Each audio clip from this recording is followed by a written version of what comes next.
Kids TV. Dober večer, otroci. Zdaj je čas, da teta Diana v spanec zazibam vas. Mi Vila Lucija bo pomagala, saj pravljico o njej vam bom prebrala. Ko bom velika, Vila Lucija.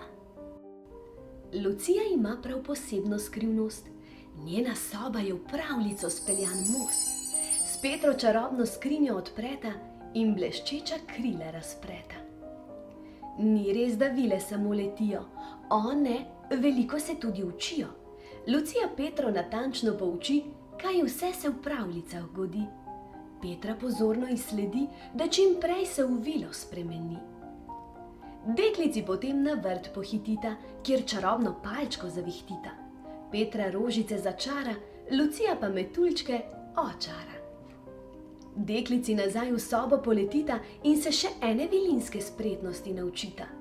Včasih otroci ne morejo spati, takrat jim moramo vile pomagati. Lucija Petro skrbno pouči, kako malčkom se spanec na očke položi. Ko Petra vilinsko opravo pospravi, se Vili Luciji kot čarodejka predstavi. Bratcu Maju pravljice pripoveduje in ga za čarobni svet navdušuje. Maj rade volje dopusti, da ga Petra iz žabe v princa spremeni.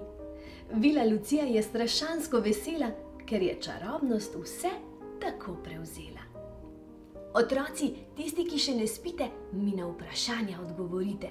Še veste, kako je ime prijateljici Vile Lucije?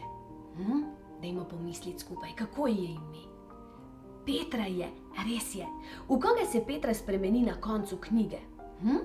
Kdo Petra postane na koncu? Čarodejka, res je, čarodejka postane. Še zadnje vprašanje za vas. Ste si zapomnili, kako je ime Petrinemu bratcu? Kako? Ime mu je tako kot enemu izmed mesecev v letu? Maj je, kaj ne? Odlično, super ste se odrezali. Tako, pravljico smo prebrali, Lucijo, Petro in Maja spoznali. Zdaj pa, otroci, oči zaprite, z mehko dekico se hitro pokrite, zjutraj pa se spet k meni vrnite. Objem, poljubček in sladke sanje.